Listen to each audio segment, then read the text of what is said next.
All right, Keith, 2 minutes, 1 minute.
Good morning, people. Welcome to another edition of Real Talk TV here in the undisclosed location of South Louisiana.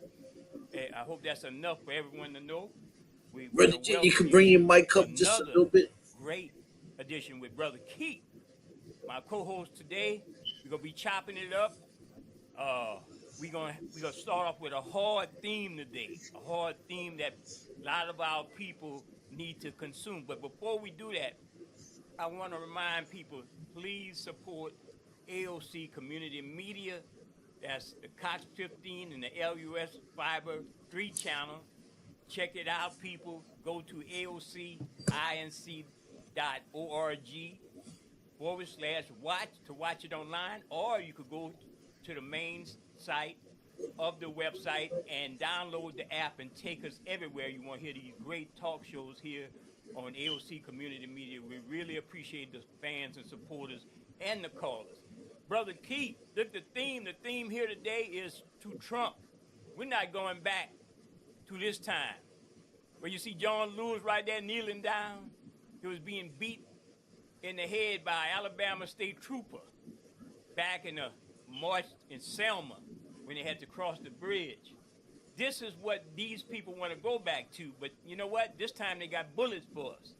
And I want to say the fight is not on a national level as so much to fight the MAGA people in your hometown, the ones who want to go undercover MAGA, the ones who are mayors of Broussard, New Iberia, Lafayette, the MAGA supporters who rely on black folks to cooperate.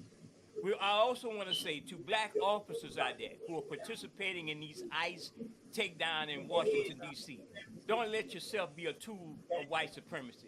You know, and I know it's a job, like they say, it's a job. But remember, the Nazis said they were on, the Nazi soldiers, the brown shirts, say they were only doing their job. And when the brown shirts became so popular, more popular than Hitler himself, guess what Hitler did? He created another force called the SS. And the SS massacred the brown shirts, the people, the brown shirts who were out there beating the Jews and hurting them bad and killing them and deporting them and so forth. The brown shirts, go and look up your history about Nazi Germany. Everything is with Trump and the Project 2025 boys, Kevin Roberts from Lafayette, is based on what the Nazis did. They killed the brown shirts. They kill them off, disbanded them. The people like ICE right now, the brown shirts. And what happened, they put in a new group of killers called the SS. This is where we're going. This is where we're going, people. Good morning, Brother Keith. I know I started off hard, but I'm giving people some hard facts. Good morning, brother Jay. It's kind of hard to hear you a little bit. Okay, Um, go ahead. Hmm. and good morning to the viewing audience, those viewing on AOC Community Media, Cox 15 LUS 3, and those listening on Real Talk Radio or Digital Soul Radio. My bad, Digital Soul Radio. Good morning to you.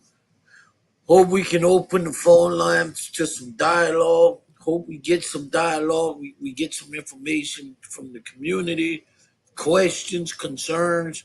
There's a lot of things out there that is not being told to us by the national news or the local news station, mainstream media.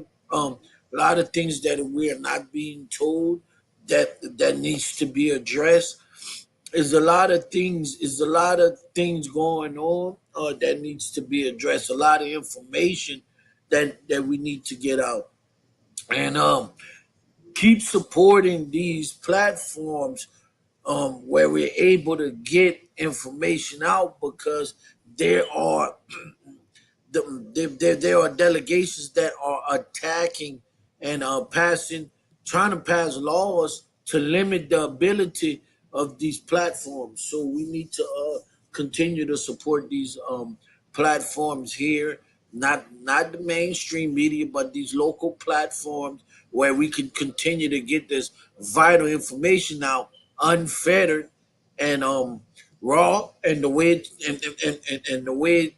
it's coming to us. Um, that mainstream media, mainstream information is unfettered. And before we get started, let me put this disclaimer out there for us that this is only the views of the host, the co-host, and the guests. It doesn't reflect the views of any partnership in the, in these organizations that are putting out the platform.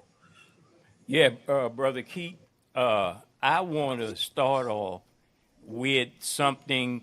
Can you hear me fine right now? I can hear you fine, but look like we're freezing some kind of way. We're freezing? Yeah, Okay. just some pictures. Yeah, well, I want to start off with this cartoon. You and I discussed this. This is something that um, the MAGA movement, Project 2025 boys, Kevin Roberts, the racist from Lafayette, who's a proud graduate of UL, who's one of the architects of Project 2025.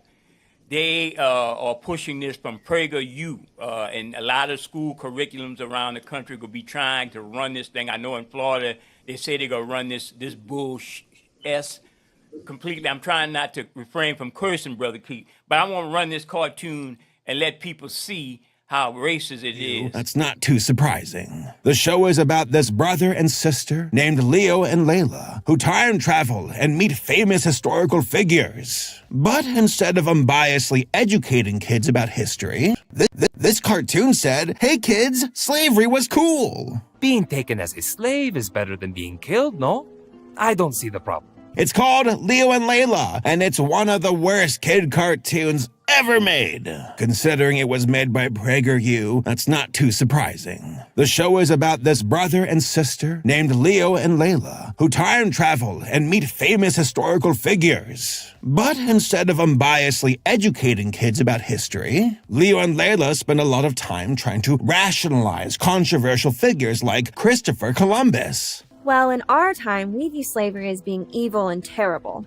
Ah, magnifico. That's wonderful. But you said you're from 500 years in the future?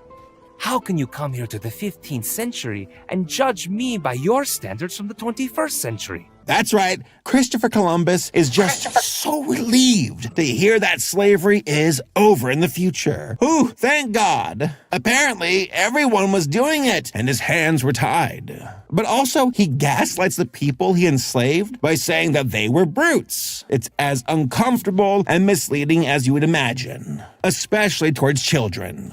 You're a courageous explorer, and you've given me a lot to think about. Thank you, sir. You're welcome, kids. Now, let me lock you up and show you to the King and Queen of Spain. Overall, this show is trash. Don't watch it. Go watch Time Squad instead. They want to play this line in every classroom in America. Being a slave is better than being killed.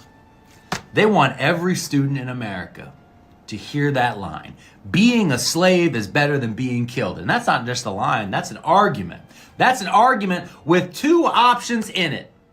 Two options. I want you to listen to that line again. Being a slave is better than being killed. I want you to think through what is being offered to our children in that line. Being a slave is better than being killed. What is missing from that?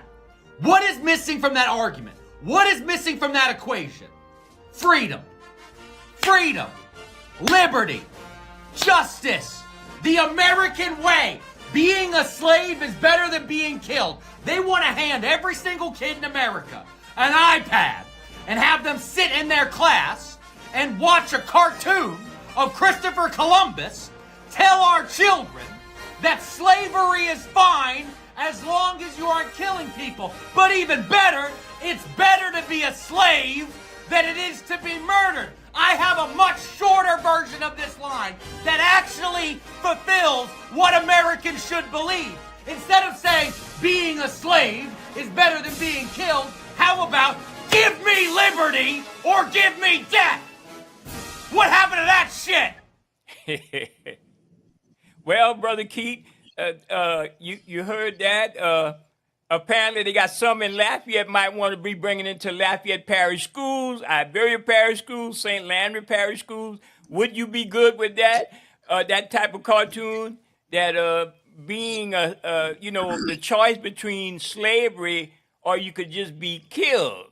That's an interesting argument, or it's not an argument. I mean, I don't know, man. This is the reality that's going on right now. Well, Brother Jay, to open up the dialogue about it, I'm gonna say this. First of all, K through 12, you're not taught, my bad. Let me get my words correct. You're not taught true American history. True African American history. You're not taught it. You're taught about the I Have a Dream, Dr. King, which is nothing wrong with that. Talk about the I Have a Dream. They tell you Dr. King was killed because of his movement to get justice for all black people, make sure all black people is created equally, which is a part. They tell you about all the good points in history where it's not so brutal. So it's been that way in the school system. But they're going even further to call the way our ancestors was treated, to call it, they're going as far as to call it critical race theory, CRT, critical race theory. Because they don't want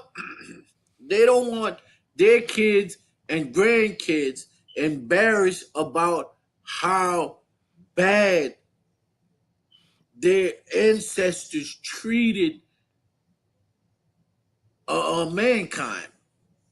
And a lot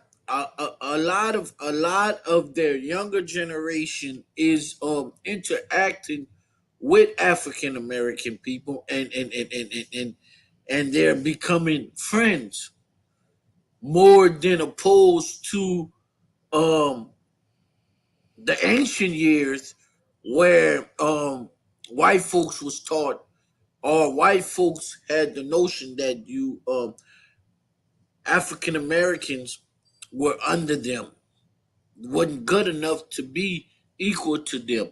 So they don't want their worstest point in history, their worstest embarrassment in history to be taught to kids or their kids and grandkids. But what are we going to do about it? What are our politicians going to do about it? Are they fighting back, or I what they going to do? I don't know, Brother Keith. Our politicians are basically dead in the water. The Democratic Party has been talked about again on the national level. I just saw an article on yesterday. I posted saying that even the so-called mainstream Democrats, you got different levels. You got conservative blue dog Democrats. You got mainstream Democrats, centrist. No, let's say centrist Democrats. The article talked about, and I would say that's the mainstream one, I guess. And you got a one they would deem as liberal or progressive, right? So they even Correct. trashing the centrist Democrats like Hakeem Jeffries. Chuck Schumer is more of a conservative Democrat, So the Democratic Party basically is dead in the water. So And look, brother Jay, I gotta give it to Brandon Williams. I gotta give it to Gavin Newsom. Gotta give it to Representative Jasmine Crockett. They are fighting on an everyday push, and they are letting these Republicans know that we're going to educate our people on what's going on, what's happening behind closed doors, what's the backside of things. I mean, with within this current hold form on, of caller. Just the hold on. Republic, Just hold on, within caller. this current Hold on for a second. All right, Go Jay. ahead, Brother Keith. All right, Jay. within this current position of what we call the Republican Party, democracy is at stake. You got things where decisions are being overturned in the Supreme Court that have never been done in history. Never been done in Yes. history. The protections that was put in place to make sure that everybody have a right to human rights, everybody have a right Right. to their civil rights, Okay, everybody have a right All right. under the just pull a little rights behind. under the Constitution, They just pull it and you're behind. having Pull it historical behind. rulings that are overturning these rights by the Supreme Court. Yes. We go ahead, So there's a Brother lot Keith, we of go ahead things and take the that caller. Welcome, caller. How y'all doing? Good morning to y'all great fighters. Yes, good morning, brother. Good Good morning. Good morning to brother. y'all great fighters. Yes, Yes, sir. Yes, sir. Yes, sir. So this is Reverend Brown. Y'all know my voice already. Yes, sir. What I want to say is this, Mhm. and I sent the message to Keith. We've got to fight the Supreme Court. Mhm. And I know on the other end, he was laughing down when I said that. We're going to actually Mhm. we're going to actually have to fight the U.S. Supreme Court, Right. because the U.S. Supreme Court is a great stumbling block to our democracy. Every time we fight, they come along and they want to weaken things. So they're going to weaken it, weaken it, weaken it. Right. Now, I'm going to tell y'all something. They are trying to destroy Jasmine Crockett. Not only is the Republicans, I hate to say it, but some of the Democratic members are going after her. Right. Okay? And That's something that we got to get serious about, because if they get rid of those who are speaking out for our rights, they're going to capture us. May I say this, Reverend Okay. Brown? May I say this? Go ahead, Brother Keith. And Yeah, I go want to ahead. say this about Somebody was saying Democratic. something. Yeah, I Brother want to Keith. say this about the. Go ahead, I Brother Keith. want to say this. I want to say this about the Democratic Party. Every time we have a chance to make sure that measures are put in place for things like this, because we had a chance to pack the courts ourselves. We had a chance to pack the courts ourselves, but because Republicans told us in the last Congress, we had a chance to pack the courts ourselves. But because Republicans told us why you want to pack the courts, Right. we stood down. We stood down. And the minute the Republican Party took over, they packed the courts. They packed the courts. They packed the Supreme Court. They packed the court. Yeah, Reverend Brown, They you heard start the making comment. sure. Yeah, I'm listening. I was waiting till I could come in. Okay. Good. Can you hear him pretty good? Then, Yeah, I hear. I am. Okay. Yeah. then it's just like the filibuster, the 60 threshold filibuster. That's something the Democrats created. They created that filibuster. Now we stuck in the jam. We can't get past. We can't get past the filibuster to get certain measures. Well, Brother Keith, that's what I want to ask Reverend Brown. Reverend Brown, you know how I feel about it. Reverend Brown, can you hear me? Yeah. You know how I feel about the Democratic Party, brother. You know how I feel about them, right? I'm an independent. Yeah. How you feel about them, man? Are they weak ass people that or black folks are hanging their hopes on? I know you. Well, there's no right now. Okay. Yeah, you mentioned Okay, me in the there's no- past, and you told me, Brother Jay, don't throw the baby out with the bad water, right? And brother, I do take everybody's comment, and concerns with me. Go ahead. Yeah. Okay. So, Brother Keith, Brother Jay, if there was another party we can turn to, Right. we can't turn to the Republican Party. Right. They got the Supreme Court destroying us. Mm-hmm. And they got Democrats who are lazy. They got Democrats. They don't say nothing. Mm-hmm. They just go vote and they go home. Right. They have no comment to the press. They don't get with Jasmine Crockett in no marches. Mm-hmm. They don't join us at the council meetings. They don't come with us in the streets or go to the board meetings. They do not show up. So what we have right now is that there's no other party. Mm-hmm. I'm talking about a party that's credible. I'm not saying the Right. These political parties like Green Party, the whatever they call themselves, Tarian Party. I'm not talking about them. I'm talking about serious parties that can be elected president and House and Senate seats. There's the only people in the House and Senate is what, about 3 independents? Mm-hmm. Y'all correctly? Mm-hmm. 3 independents, so many Democrats and so many Republicans. So 3 to 4 independents is in Congress. Well, here's and the the rest thing, is Democrats and Republicans. I'm sorry, I didn't Go want to ahead, interrupt. bro. But here's the thing, Reverend Brown. No, go ahead. Black folks hang their hopes. And that's the problem. And I see a lot of the young brothers, the youngins out there that get at me and get on my case about this whole political process. Black folks hang their hopes and their dreams on the Republican Party, the Democratic Party. That's what we do.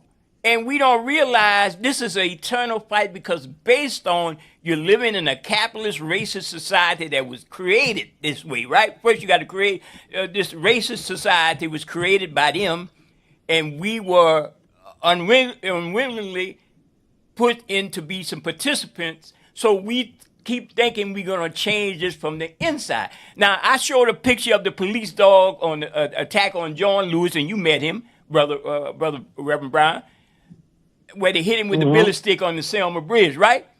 The whole thing is, Yes, sir. Are we going to be reliving these things again?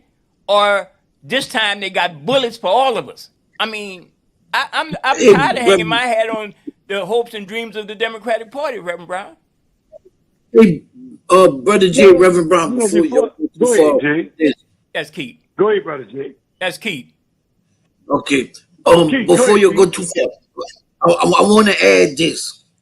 Now, in the state of Louisiana, it's some smart, racists. Smart make America great game crop. What they did was they know that the woke people are moving to the independent party. I'm independent. The woke people. So what they going what they say is what we gonna do is we gonna eliminate the independent party. We gonna remove that from the state of Louisiana. We gonna remove the independent party, and we gonna make it a no party. So that way, when you vote, you're gonna either have to vote for a Democrat or a Republican, or you Yes. run as a no party. So Yes. what they say is we gonna remove that independent party before we get a party of what they call woke people. Now Yeah. to explain to people out there what woke people are people that are actually reading through their racist tactics and their white supremacist Yeah. policies and agendas. Go ahead, Reverend Brown. Yes. Go ahead. I know That's you what got a we lot call to the No, add. go woke ahead, people. brother Keith. Okay, Go Reverend ahead, Keith. Brown. I'm listening.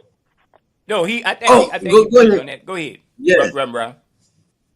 Okay. So I agree with brother Keith. Is that if they can monopolize and make it only two parties, where you can't run as a libertarian, Green Party, and the rest, What's the then party they can that our monopolize. good Cornell West, Reverend Brown? What's Cornell and the sister that I had on the from the Black Lives Matter LA, Medina Abdullah, the sister? Yeah. What party they Right. ran on?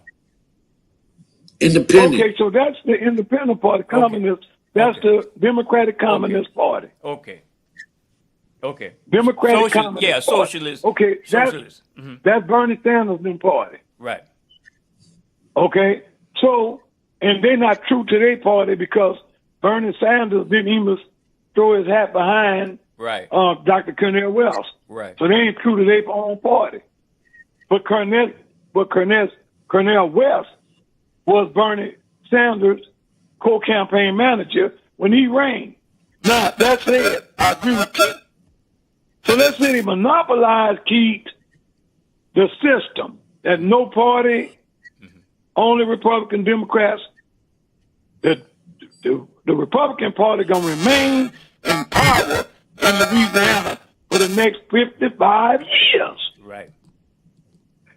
Okay? Until the Democrats begin to talk like the Republican Party, hate black people, hate minorities, and then, I'm just saying, when they're going to hate minorities, that's when the Democrats going to take over Louisiana.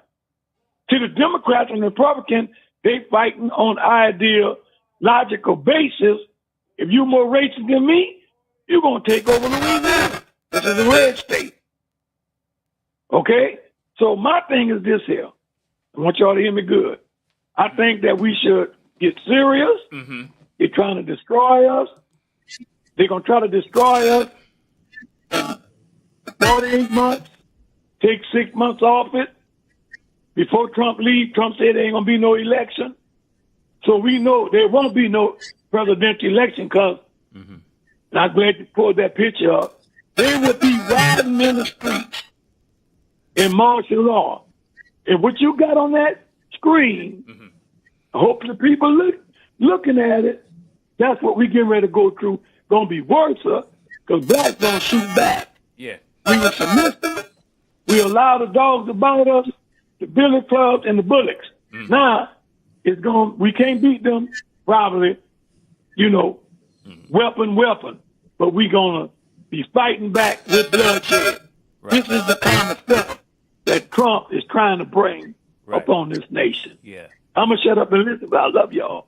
Yes, sir. Yes, sir. Thank you. Thank Okay. you, Jay. Thank you I'm so gone. much. Okay, Reverend Brown, thank you for Reverend calling in.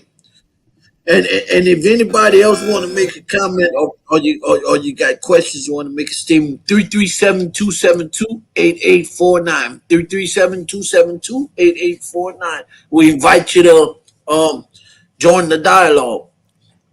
Yeah, so Reverend Brother Jay, Brown stated, yeah, and I do believe what Reverend Brown saying. This is where they want to go.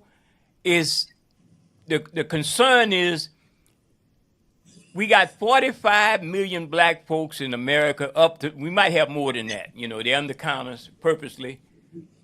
Will we be together? Unity is the key. These young people who did the Birmingham march, you remember the march with the young people who were severely beaten, also in water holes by Bull Connor. They shocked the conscience of America. The problem is this: America don't have that same conscience they had back then. They were racist too. They were extremely racist, but they shocked the nation because America was trying to show that they were the best country on the planet, and they had the interests of people like peaceful people. Well, this is a different type of mindset. We got uncaring people who voted for the MAGA agenda. And I'm going to stop saying Trump. I'm saying Trump. Donald Trump is not the smart person. He is a tool of the Project 2025 boys. Kevin Roberts, who hails from Lafayette, Brandon Carr, the corrupt leader of the FCC, and many others in the Heritage Foundation. These people are pushing for a post-constitutional form of government where they give all the power to one person. So if they could gerrymander all this representation around the country and put it all in one pot and have one person to answer to, they have more control. So that's why they're doing all of this stuff. And the thing for black folks to understand, it's not a one and done thing. It's an eternal fight for freedom and justice in America. It's an eternal fight. That's what I'm saying. And look, Brother Jay, Donald Trump, all he want is control. All he wants to say is, I'm in control. You're right. The is these white supremacists behind him, Stephen Miller, the ones you mentioned, white supremacists behind him that are pushing the agenda, and he carrying out the agenda. He the man that carry out the agenda. Donald Trump want a war so he can maintain power. Yeah, he's just a tool because he did so many dastardly deeds in his life. He's a tool of people like that racist Raging Cajun alumni from UL, Kevin Roberts of the Heritage Foundation, and one of the main architects of Project 2025. You see, first of all, black folk don't identify the people who are working against your better interests for peace and justice. And you got to identify the people that's against you, the people who putting policy against you. We don't do that, right? In the state of Louisiana. We want to sing Kumbaya. I just saw where... And then, Brother Jay, go back to the previous picture you had up with John Lewis, right. Congressman John Lewis. Right. We got a call on our local officials from the mayors to the mayor to the parish presidents to the councilmen to the state representatives. We got to ask them, or do they support this? Okay? This is what they aiming for. Yeah. I mean, are you okay with this? Are you going to let this happen in your city? Or your town? Or your state? Are you going to let this happen? In your parish, your city, your town, your state, for some in your county. Are you going to let this happen?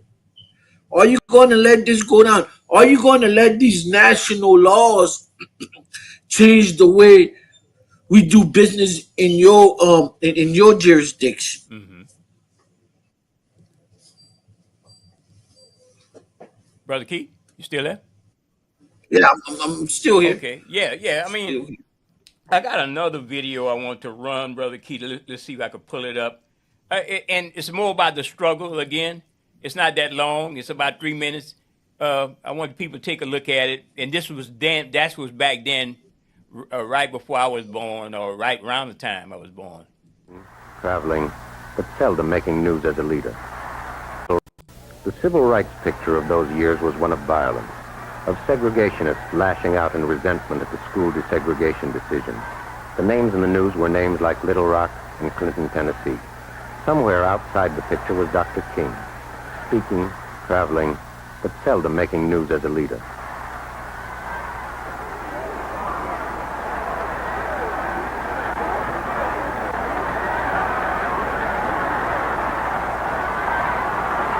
The battle in Albany raged throughout the spring and summer of 1962. The aim was desegregation of all public facilities, the method nonviolent protest.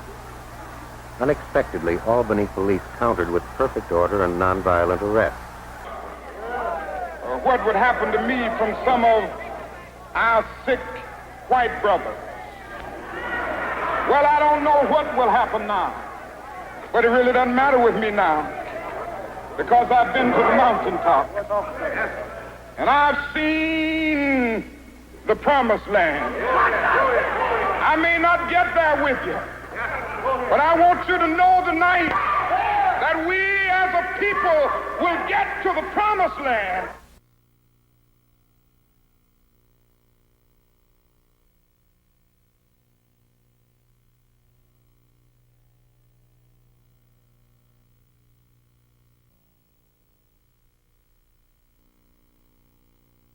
Yeah, the film goes silent for a while. I still want to show it.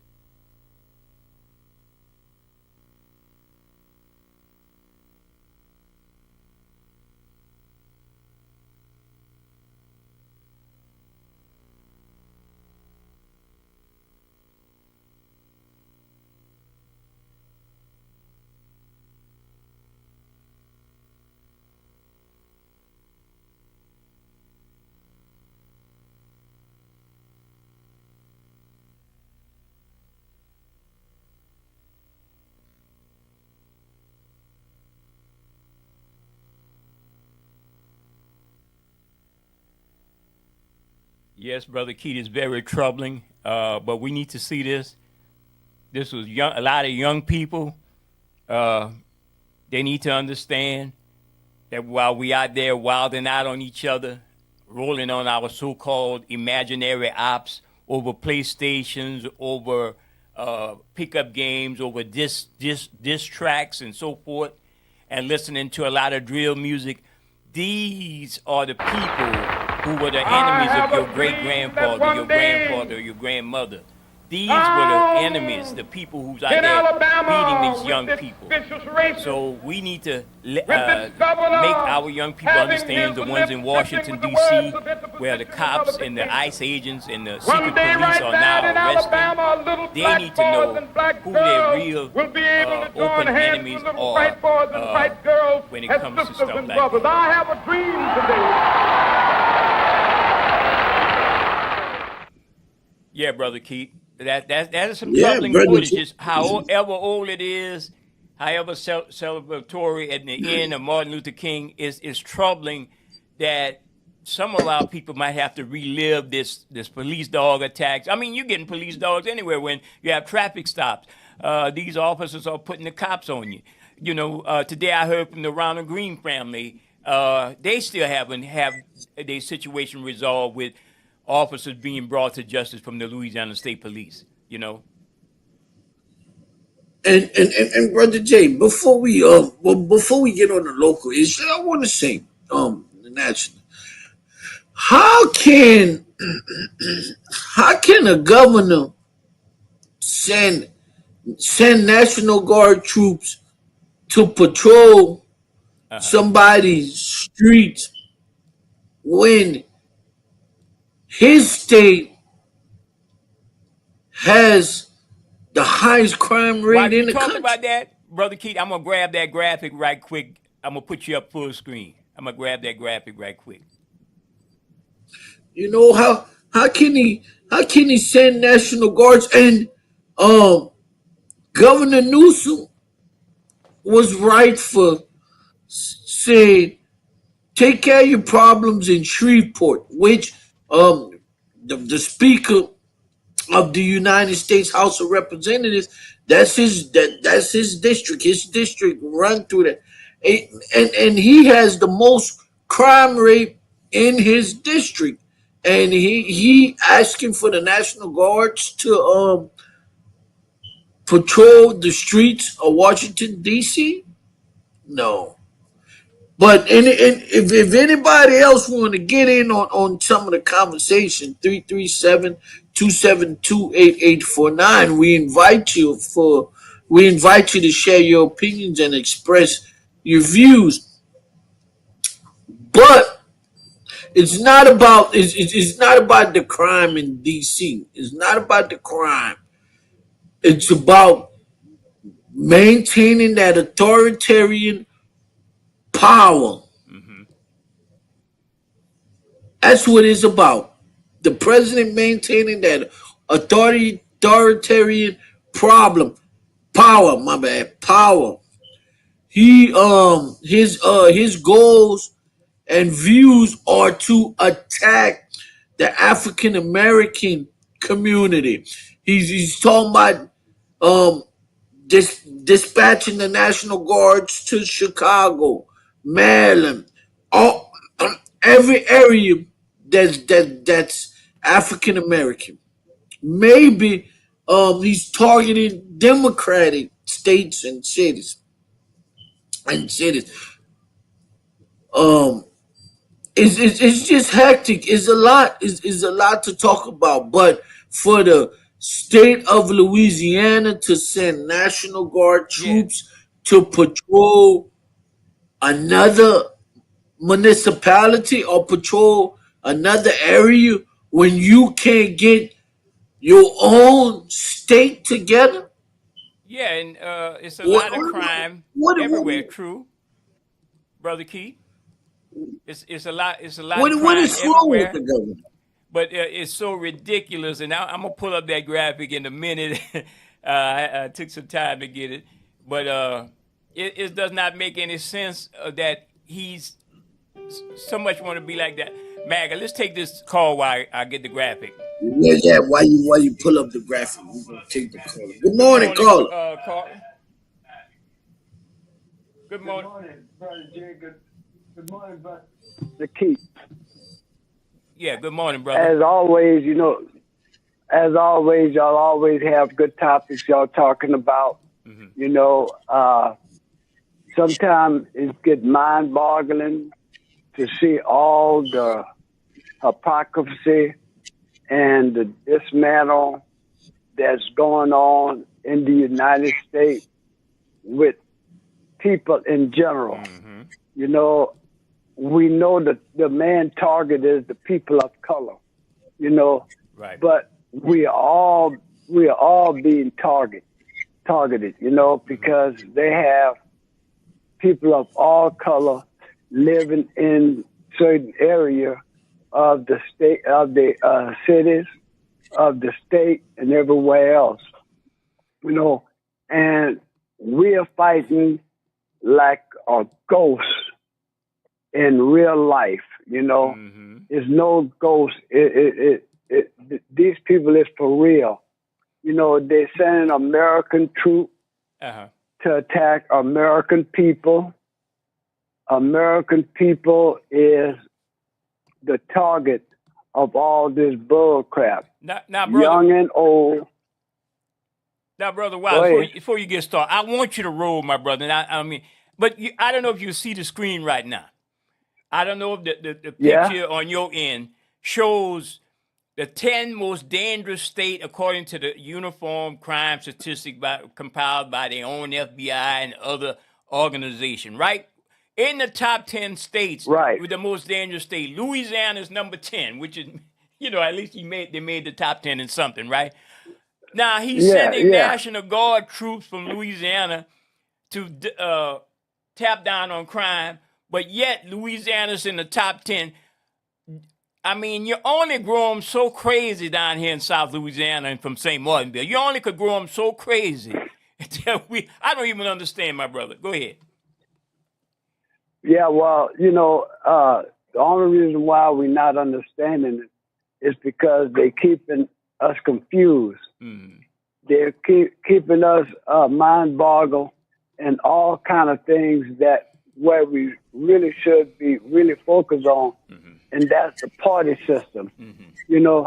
This party system is the one that have divided us, and it divided us when they gave us our civil rights, when they made us Democrats, and they took on the role Republican. The white took on the Republican role because they was Republican first.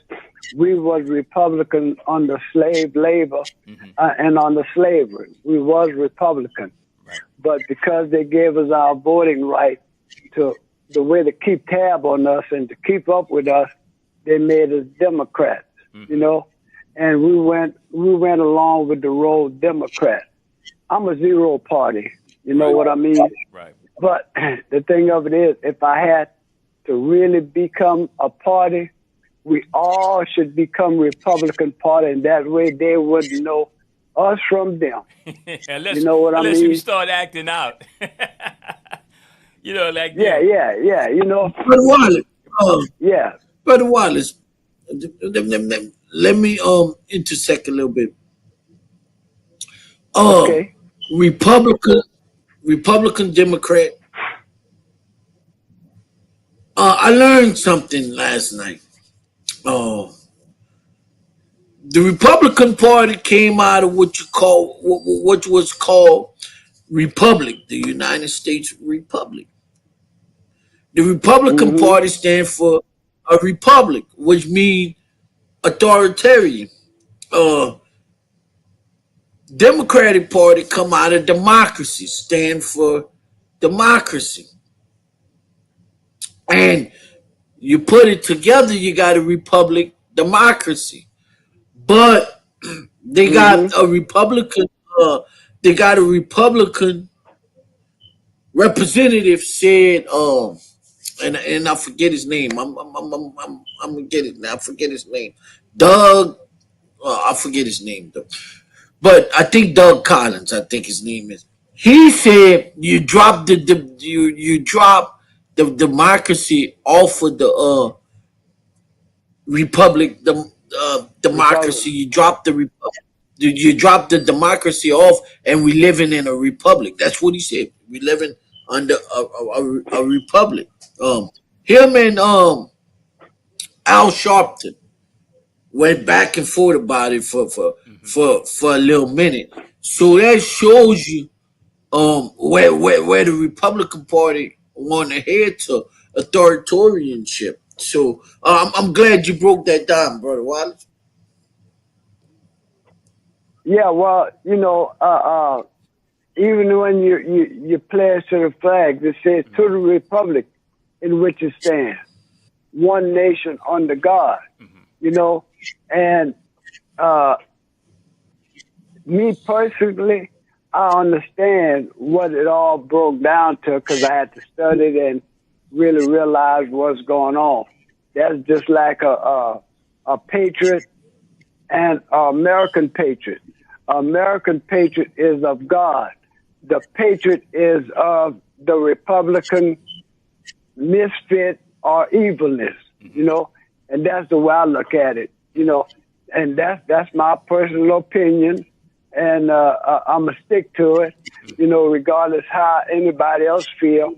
But I'm one that love my people like God love us, But you got a lot of people that's running around hating each other, for some unforeseen reason.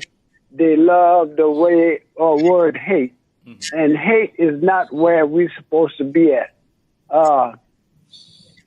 Like I say, we got American troops, gone after supposed to be an American citizen, Right.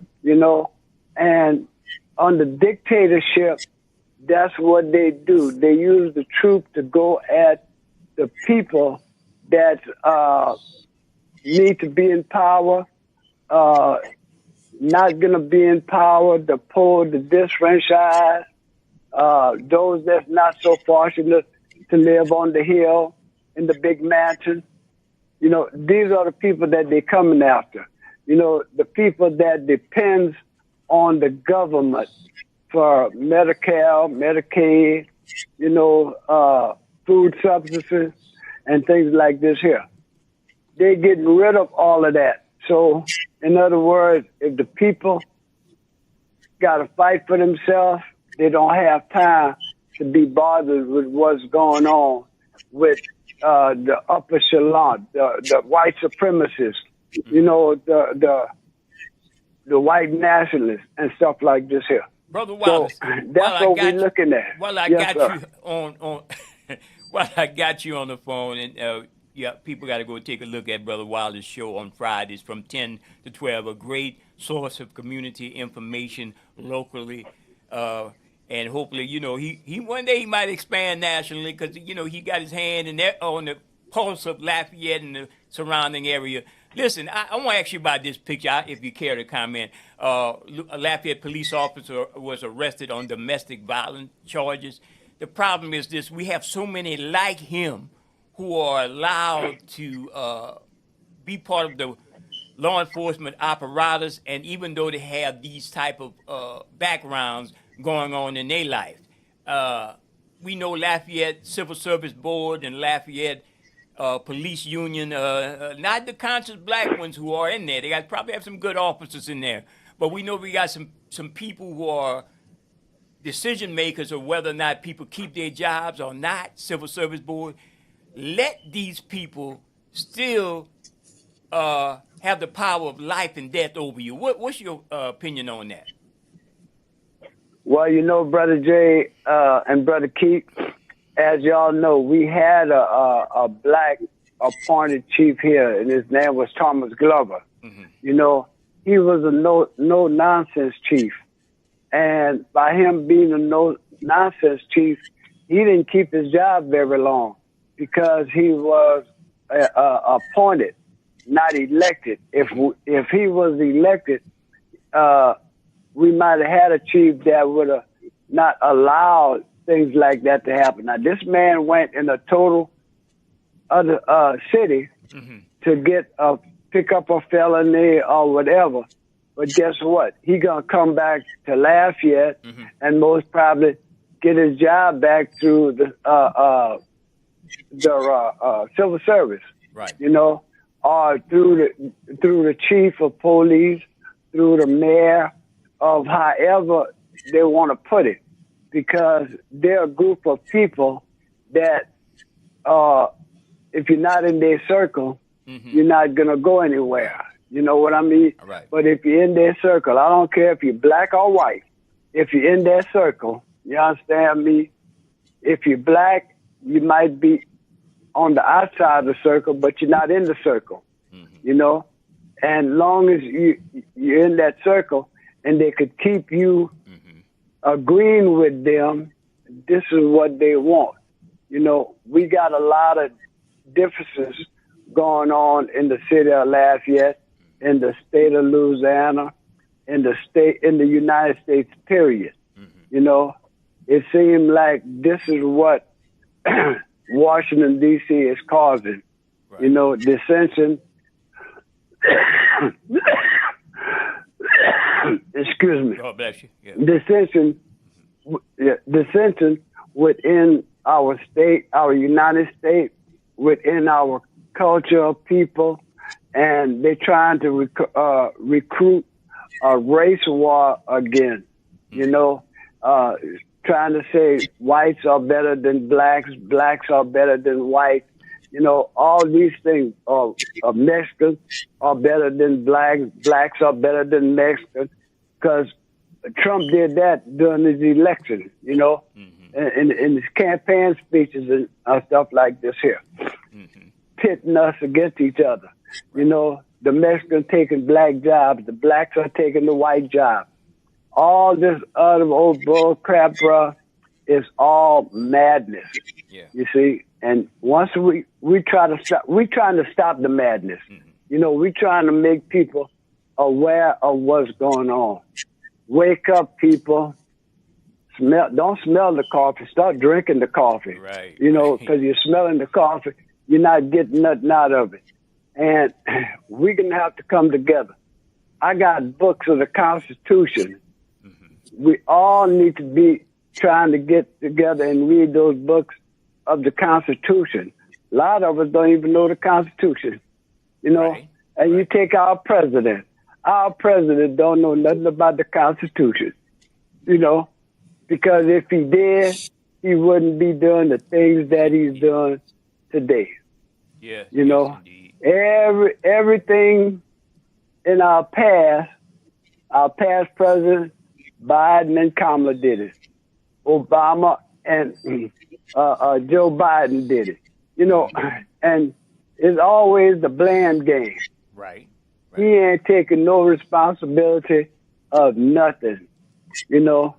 And Brother Jay, Brother Keith, are always bringing informative things to the airwaves. You know, appreciate y'all.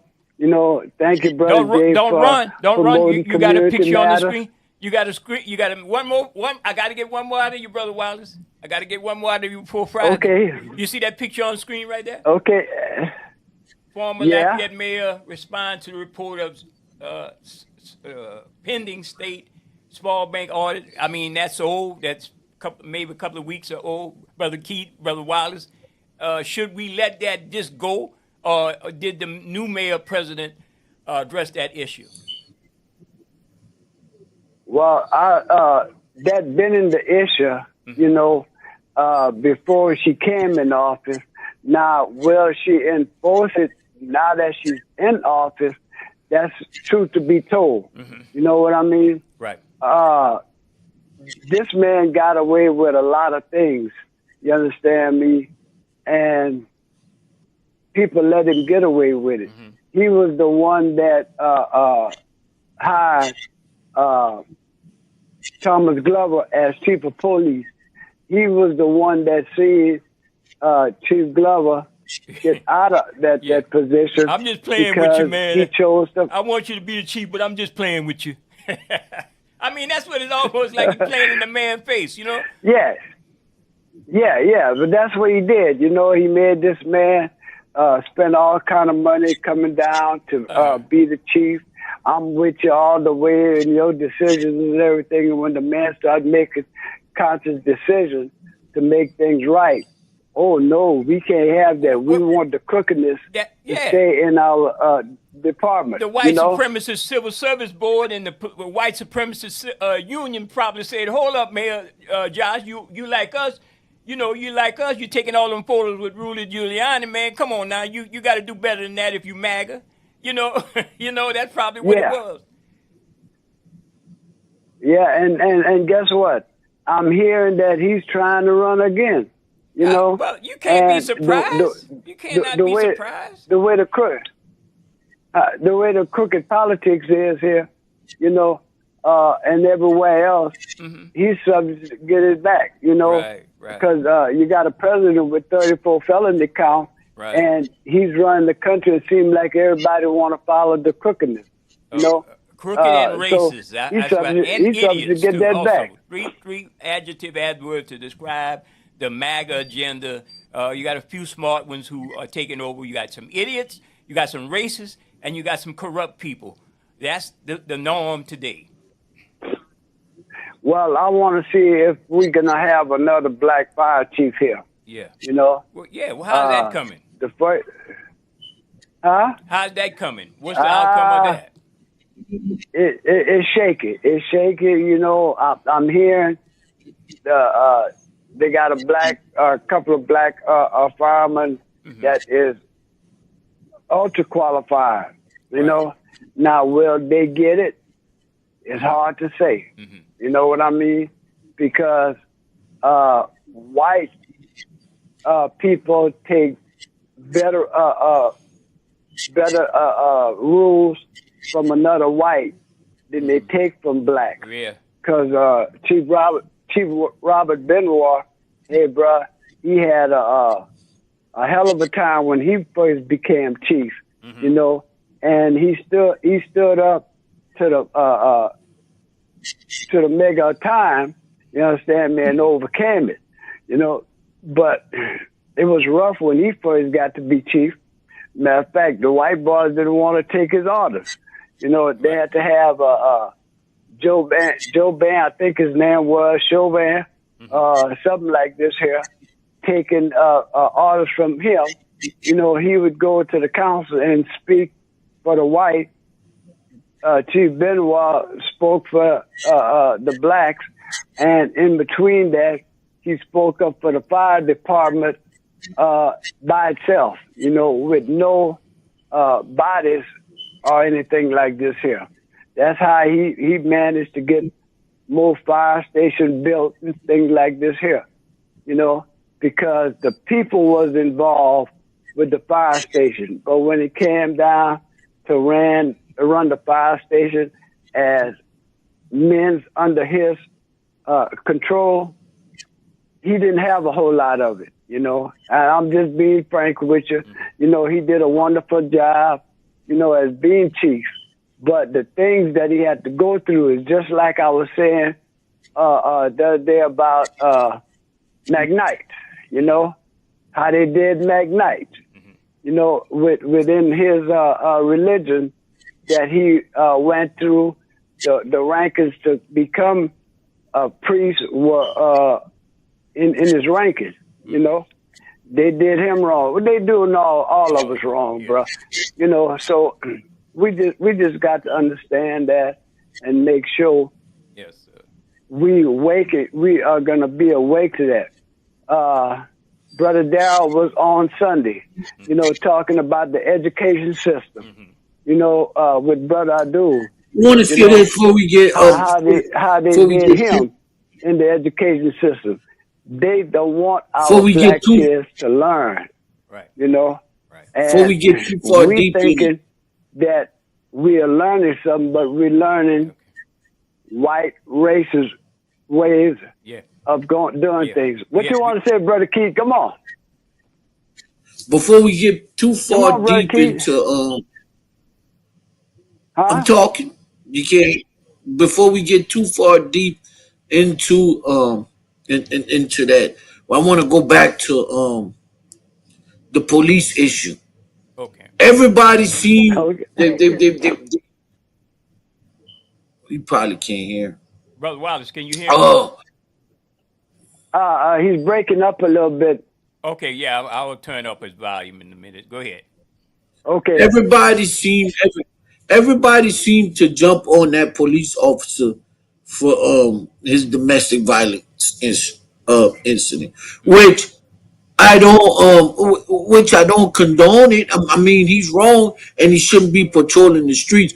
But what I'm saying, us as black people, we got a whole African American organization put out a whole statement about this.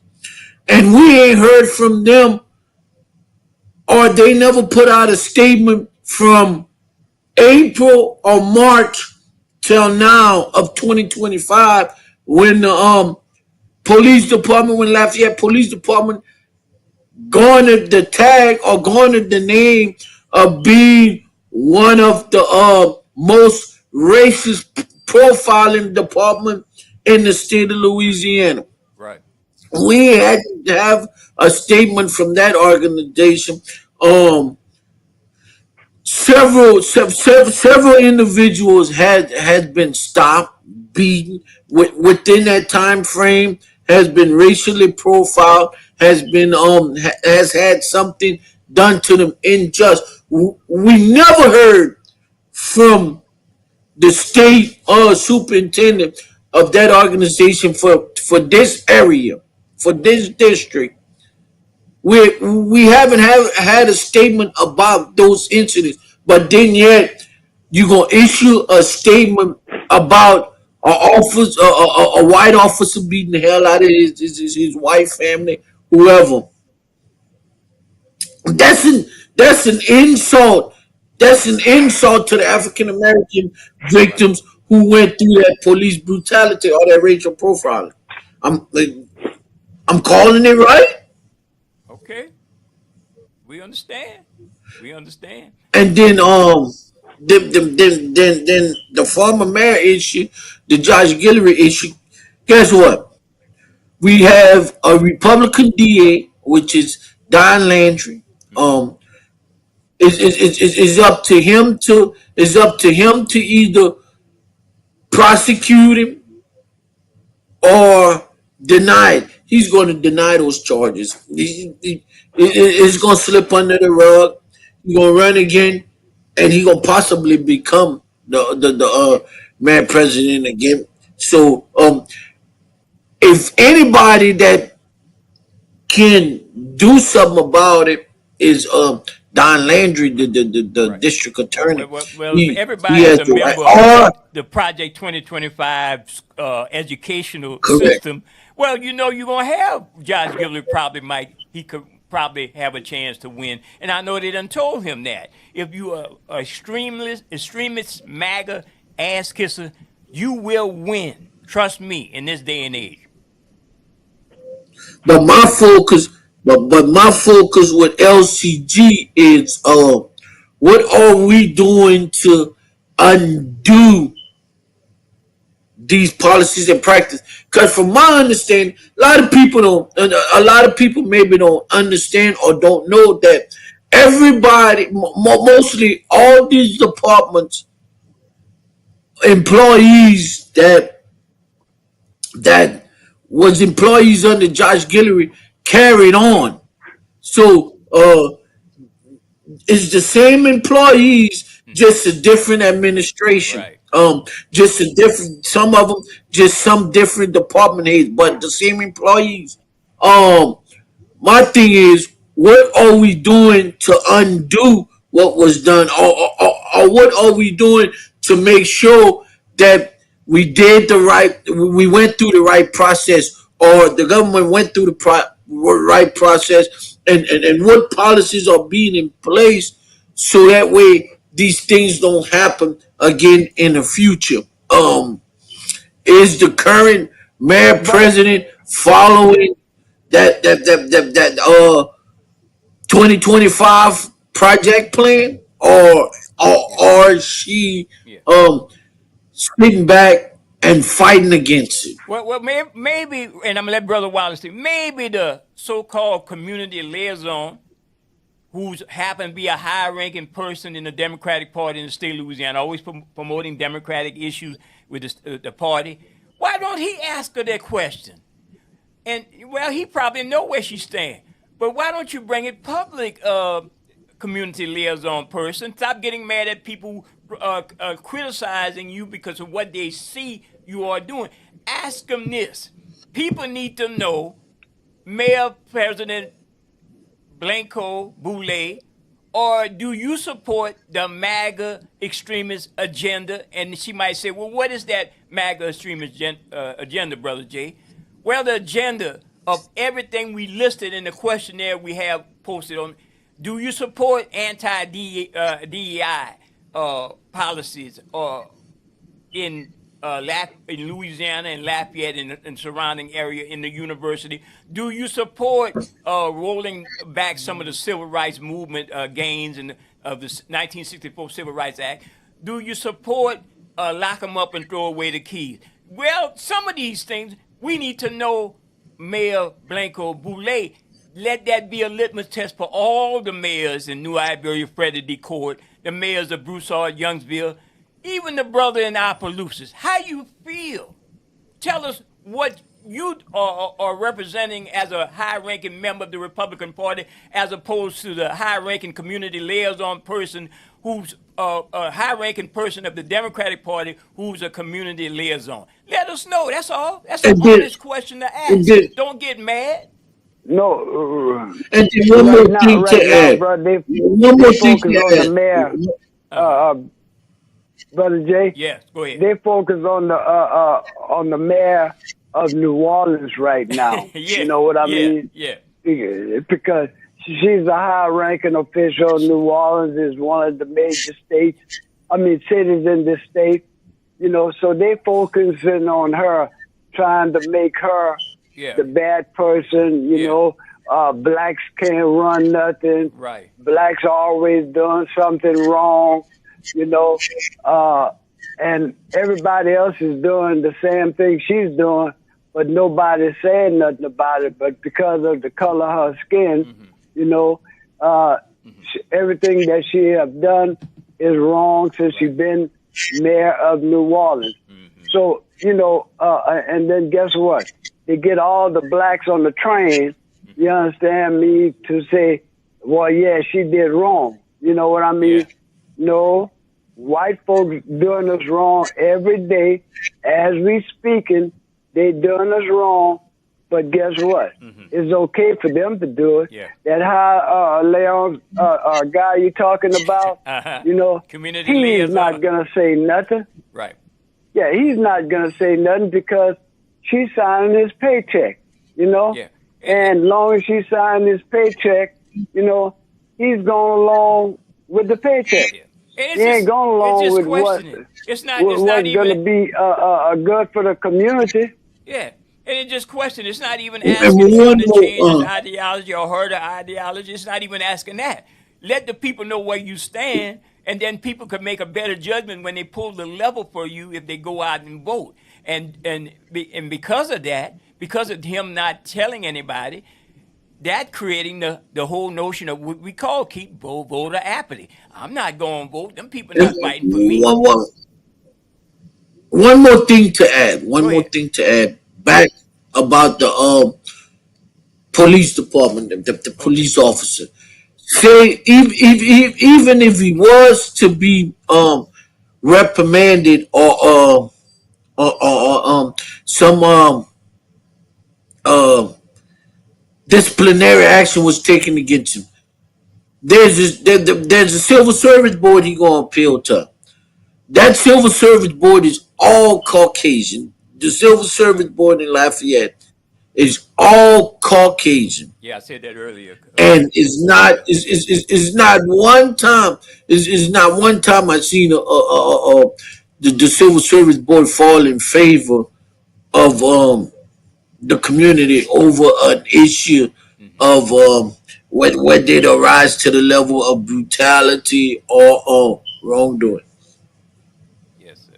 Yes, sir. Brother Wallace, you have anything to say? Well, look what I got to bring up the chief again. Look what the Civil Service Board did to Chief Glover. Right. You know, they didn't even try to understand his position. All they knew is when they went in the back room and got together, you know, they agreed with what the scuttlebutt against him, not for him, you know. They didn't look at his resume. They didn't look at the integrity that he was trying to bring to the police department. They didn't look at none of that. All they looked at the color of his skin, and he had too much education for the Lafayette Police Department. He also implemented That's my take on it. Some progressive policies, what other police departments are doing to improve the relationship with the community. I think that was the main thinking point with them. They did not want a progressive black police chief to come in and change the way they operating, you know, as far as police accountability. And my thing is, on Friday I'm gonna have Lafayette City Marshal Reginald Thomas on the Community Matters show. Okay. You know, and he's a great man of integrity as far as Lafayette City Marshal go. Okay. So I wish everybody that's listening that could get my show on Friday would stay tuned for it. Yes, sir. Yes, sir. And my thing is, so brother, my fight is not to just change the position. My fight is to go and dissect the home rule charter and find out what needs to be tweaked, what needs to be changed, because certain levels of the government is given too much control or too much authority over certain things, and that's the thing, to open up that home rule charter and make sure that every sentence, every section is not contradicting one level of government from the next level, or one branch of government from the next branch, because portions of it give the legislative branch some authority, and then another portion contradicts that authority and give it to the executive branch. So that home rule chart is all written in reverse. Yeah. Yes. All right, Brother Wallace. Okay. Look, you guys, as always, y'all always having a good show. Brother Keith, you always dissect and know how to go and do your research on things. Same as you, Brother Jay, y'all doing all the research y'all can to bring things out to the community, to the people that really should pay attention. You know, not fight against us, but recognize what the system is doing towards us. So until next time, hey, you guys stay blessed. All right. Thank you. Thank you so much, Brother Wallace. Thank you. There you go, people. You could catch Brother Wallace every Friday from 10 a.m. to 12 noon Central Standard Time on this same station, AOC Community Media. Shout out to the staff and management of AOC Community Media for making these shows possible. Please consider becoming a member. Go to www.aocinc.org. Yeah, Brother Keith, Brother Wallace brought up some interesting points that we have to deal with within the residents of the Lafayette Parish have to deal with. Certainly, it's a lot going on around South Louisiana. I want to play this one clip also, Brother Keith, is very, I think it's very much needed to be talked about. It's from the Defiant Lawyers, the Defiant Lawyers Network, and this brother out of Houston. He's a great person who brings out some good information, and I want to play this short clip right quick. Yeah. I warned you throughout last year that these days would come if people helped re-elect Donald Trump. Now, why am I saying this? Because Trump has declared war on Black America. What else is it when he orders the military to provide resources to law enforcement and then unleashes those cops and the National Guard into the blackest city in America? And then he promises to unleash them also in other black cities in America. And we know they're coming into black neighborhoods because Trump said that blacks commit most of the crime in this country, which isn't true. And he said that to thunderous applause in a black Detroit church. So, hello, stop and frisk, and bye-bye due process. Bye-bye equal protection. Bye-bye Fourth Amendment. Bye-bye reasonable suspicion, probable cause, see you later, and so forth. I say this because I've been a practicing criminal defense and civil rights attorney for almost 2 decades, and I know what's going on. I know what's coming. Now, to be good for my colleagues and me to have this beefed up law enforcement. But here's the thing. Crime has been on a sharp downward turn since the 1990s. There's no need for militarized cops, but there is a need for some of the very programs that Trump got rid of in order to pass his big ugly bill. Specifically, there's a need for early childhood education. There's a need for Head Start. There's a need to increase the federal minimum wage. There's a need to increase affordable housing. We need him to stop firing black women employees in D.C. I mean, think about that. He's firing so many black women in the federal government that unemployment for black women is rising and for black people generally, then he want to send militarized cops into our neighborhoods at our sons. I mean, that is crazy.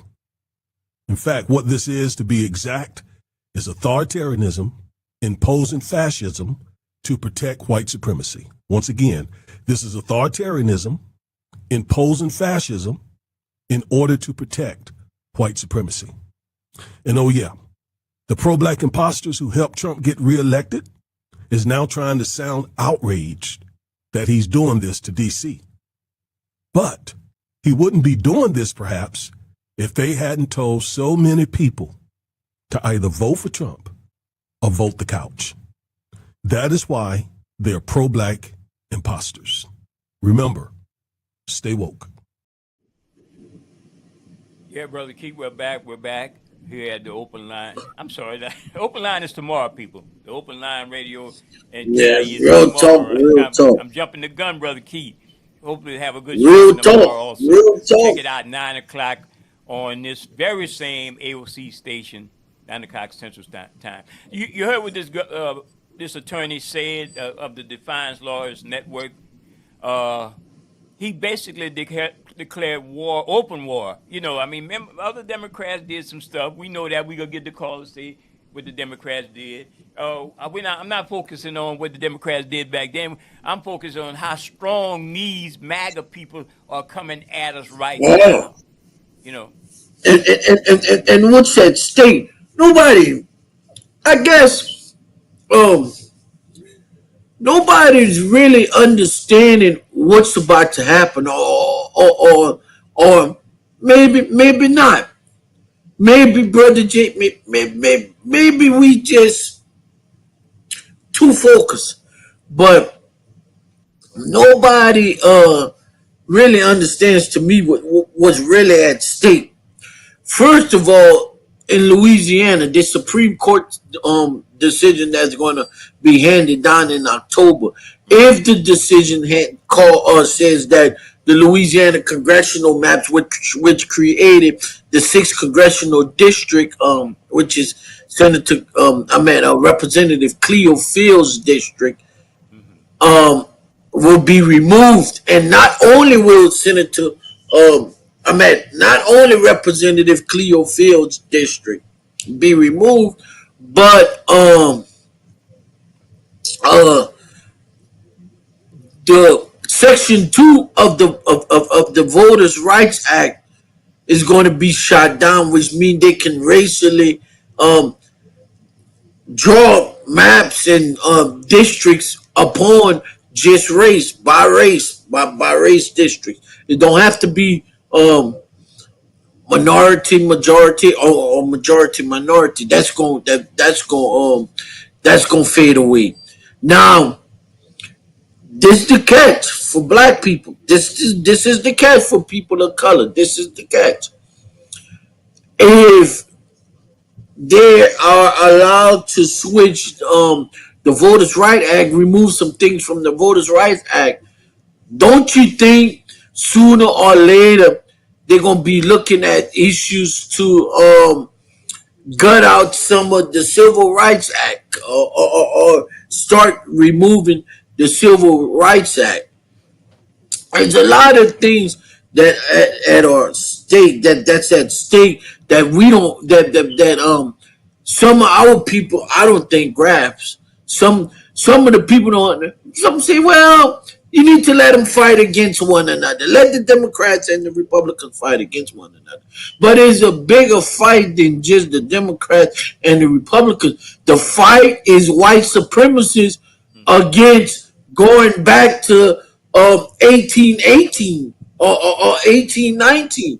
That's the fight. It's bigger than just Democrat, Republican. The fight is going back to that picture you showed at the top of the show, Brother J. Going back to that video you showed at the top of the show. Look, the commentator just broke it down a few minutes ago about what's in the big beautiful bill. Pre-K getting cut, these hospitals in the rural areas. So if you live if you live in St. Martin, Iberia, um, Acadia, St. Landry, if you live anywhere in the rural areas, you need to be looking at what's in that bill because you might not have a hospital close enough to go to. You might have to go to a hospital maybe 40, 50 out the way. Right. Right. Um, you have to go to a big city in order to get to the hospital. That's what's at stake. Well, if you got family members that's in a nursing care facility, if you work as an adult daycare worker, that's at stake. That's what's at stake. That's at stake. We need we need to be asking Governor Landry how the state is going to continue to fund these programs because the national government, the administration is budget cuts all across in that bill, all across. So how is the state going to pick up the slack that the national level has gutted out? How is the state going to pick up this funding? Where is the state going to get this funding from? That's the questions we should be asking our state reps, our state senators, our governor. We need to ask them how we going to get the funding. Now, this is how they downplaying it. They telling you, oh, that's going to happen in 2026. Well, 2026 is about 5-6 months down the road.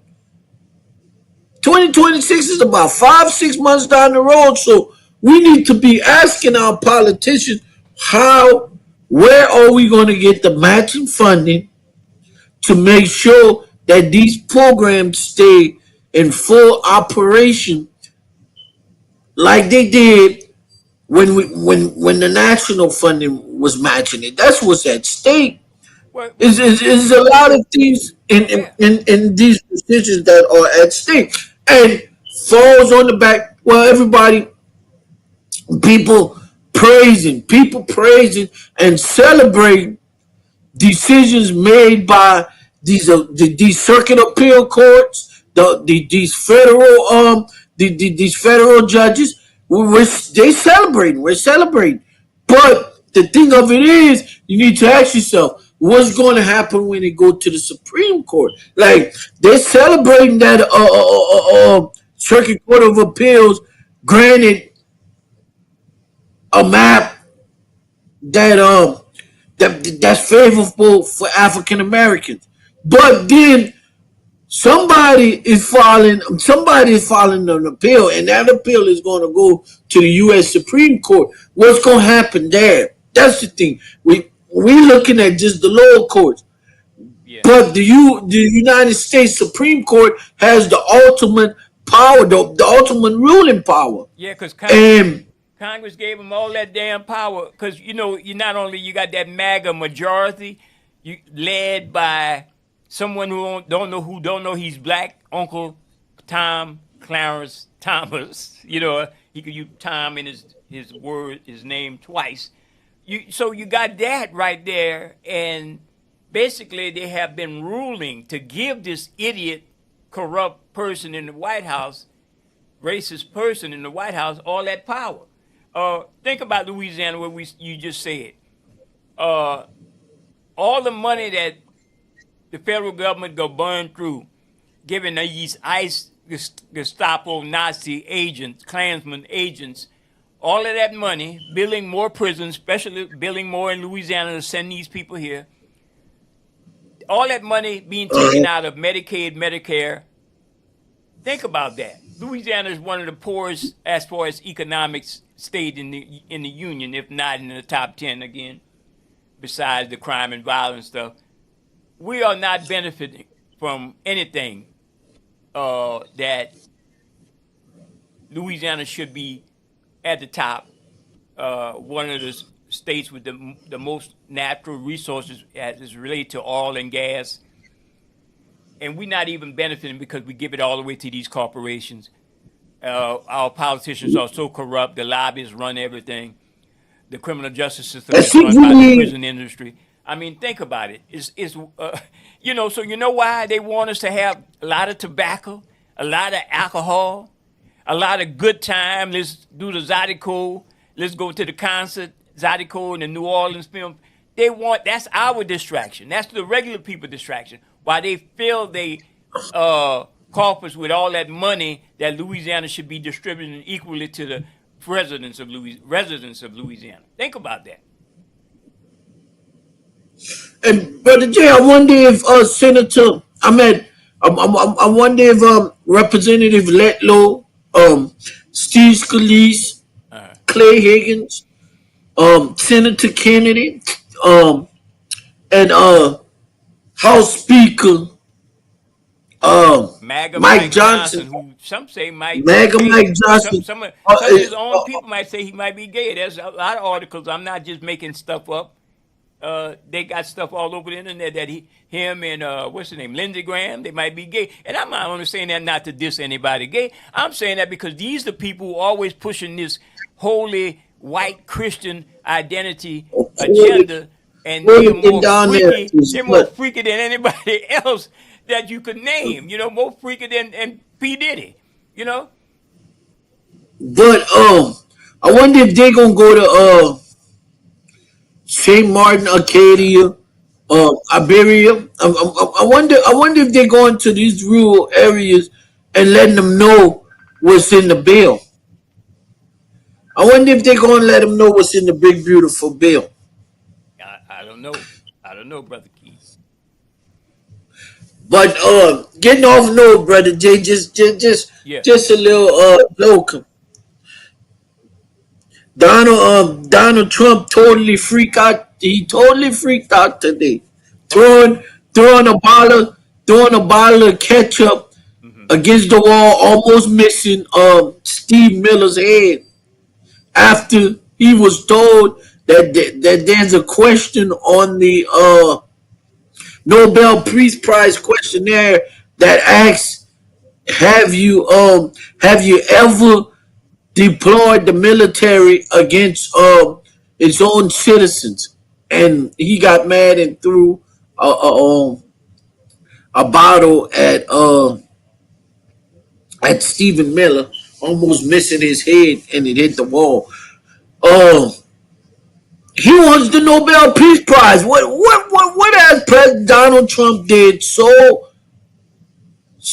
expeditious, so spontaneous that he deserves the Nobel Peace Prize? He don't deserve the Nobel Peace Prize. He ain't done nothing so spontaneous that he deserved the Nobel Peace Prize. He don't deserve the Nobel Peace Prize. And talk about what's going on. Another update for Texas. For Texas, they the Democrats have made it back to the Texas House, and the sister from Texas, let me get her name. Let me get her name again. Forgot her name, but she decided she decided she wasn't a kindergarten child, so she wasn't signing a release form that said if she was released from the Texas House chambers, she would return back to vote on that congressional map. So Texas is cutting these Democratic representatives. Texas is cutting their homes out of their current district, and placing them in another district where they less likely favored to keep their house seats. Like Brother Key, let me play this. I know you've been rolling since I kind of stepped back out the control room briefly to get this other phone call. But let me play this brief clip off of YouTube concerning Jasmine Crockett and our good foghorn, leghorn senator who making up a fake. He's a fake southerner, whatever the hell that bullshit he be saying, be acting like them one-liners. Let me play this. Senator John Kennedy's folksy Louisiana drawl had just turned venomous as he leaned into his microphone, his usually theatrical charm replaced by barely contained rage. The Senate Judiciary Committee hearing room fell silent as Kennedy launched what he clearly believed would be a career-ending attack on Representative Jasmine Crockett, his voice dripping with condescension as he questioned her qualifications and her right to even be in the room. But as Kennedy's tirade reached its crescendo, something shifted in Crockett's expression, a slight smile that sent chills through veteran political observers who recognized the look of a seasoned prosecutor who had just been handed the perfect opening. When Kennedy finally paused for breath, expecting submission, Crockett's response came like a precision strike. "Senator, I appreciate the performance, but when you're finished with your theater, perhaps we can discuss the actual facts you've been desperately trying to avoid." Senator John Kennedy of Louisiana had built his political brand on a carefully crafted persona of folksy wisdom and down-home common sense, but beneath the charming exterior lay a sharp political operator who wielded his Rhodes Scholar intellect like a concealed weapon. Kennedy's questioning style in committee hearings had become legendary for its ability to make witnesses squirm through a combination of seemingly innocent inquiries and devastating follow-ups delivered in his distinctive Southern drawl. His colleagues knew him as someone who rarely lost his temper in public, but when he did, the results were typically politically fatal for his targets. Representative Jasmine Crockett represented everything Kennedy's old guard establishment feared about the new generation of Democratic leadership. The Texas Congresswoman had risen from civil rights attorney to national political figure through her unwavering commitment to justice and her exceptional ability to dismantle opposition arguments with surgical precision. Unlike many of her colleagues who relied on passion over preparation, Crockett combined emotional intelligence with prosecutorial training, making her one of the most formidable questioners on Capitol Hill. Today's hearing on voting rights legislation had brought these two vastly different political philosophies into direct conflict, with Kennedy clearly believing he could use his seniority and reputation to intimidate the freshman representative. It was a calculation that would prove to be his most serious political miscalculation in decades. The hearing on the John Lewis Voting Rights Advancement Act had proceeded relatively smoothly through the morning session, with standard partisan questioning and predictable responses from witnesses. But as the afternoon session began, Kennedy had clearly decided to make his mark. His target was obvious: Representative Crockett, who had been invited to provide testimony about voting access issues in Texas. Kennedy's opening was deceptively gentle, delivered in his trademark style that had lulled countless witnesses into false security. "Representative Crockett, I appreciate you taking time from your busy schedule to join us today. I know being a freshman member of Congress keeps you quite occupied learning the ropes." The condescension was subtle but unmistakable. Several committee members shifted uncomfortably in their seats, recognizing the setup. Crockett, however, remained perfectly composed, her hands folded calmly on the witness table. "Now, I've been reviewing your background," Kennedy continued, his tone still friendly but with an edge creeping in, "and I have to say, I'm a bit puzzled by your presence here today. You see, you've been in Congress for 2 years? And before that, you were practicing law in Dallas. Tell me, what exactly qualifies you to testify before the United States Senate on federal voting rights legislation?" The question landed with the force of a slap. The implication was clear. Crockett didn't belong in this room, didn't have the experience or credentials to address senators, didn't deserve the respect accorded to more senior members. The gallery stirred uncomfortably. C-SPAN cameras zoomed in to capture Crockett's reaction, expecting to see the flustered response of a junior member being dressed down by a senior senator. Instead, they captured something else entirely: a slight smile playing at the corners of Crockett's mouth, and a look in her eyes that suggested Kennedy had just made a serious tactical error. "Senator Kennedy," Crockett replied, her voice carrying perfect pitch control, "I'm qualified to be here for the same reason you are. The people elected me to represent them. But since you've raised the question of credentials, perhaps we should examine them more closely." Kennedy's confident expression flickered for just a moment.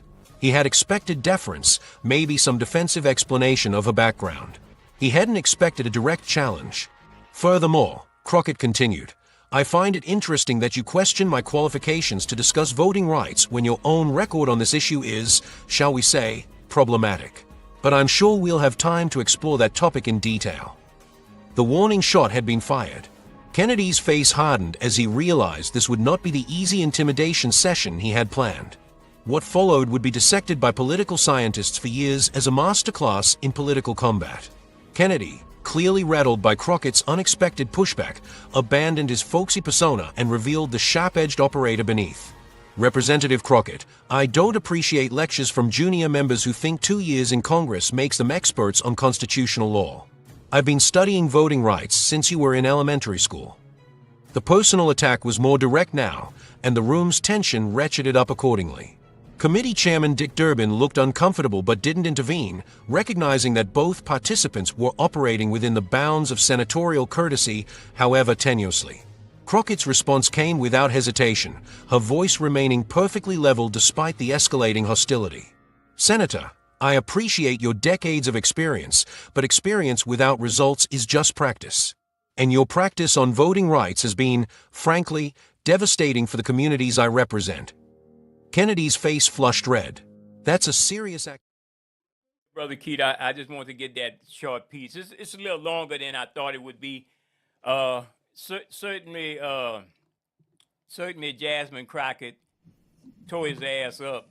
Like always, she tears them all up, and that's what these white MAGA Republican male racist people can't stand. A very smart sister that puts them in check based on logic and truth, and they can't stand stuff like that, you know, because it's just like encountering an officer on the side of the road, and you give him some logical explanation for what you're doing. He can't stand the truth, so he uses his color of authority, you know, under the color of law to abuse you. So that's just what people like these white supremacists like John Kennedy do, you know. And some would say, well, John Kennedy was a Democrat. He wasn't always like that. I beg to differ. White supremacy is a bottled up situation that a lot of people have, and they only bring it to the surface when they need to, based on somebody challenging their intelligence or their status in life. So I'm glad. That's the same man. That's the same man that in the House committee hearing said that prisoners should work the fields for a half a cent. The state of Louisiana should give its prisoners a half a cent pay in wages for working the fields or whatever job they do in the penitentiary. Like I call him, because if you look at they quick to always point out some what they perceive as an imperfection on black folks or something that stands out. A lot of them try to clown Jasmine Crockett. Well, you know, y'all should be looking to why John Kennedy puckers his lips all the time, like he's wetting his lips. You know, some of that old Midnight Star, wet my whistle type, you know, situation going on with him. You know, and you got to wonder if he's just pucking his lip to kisses Trump's rear end. You know, you got to wonder. You know. Here's another representative that's an ass.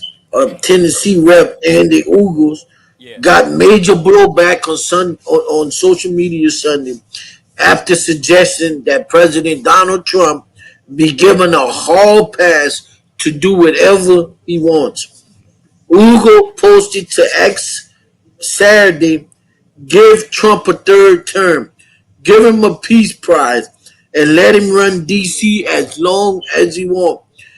His writing was met with a community note stating the 22nd Amendment of the Constitution says no.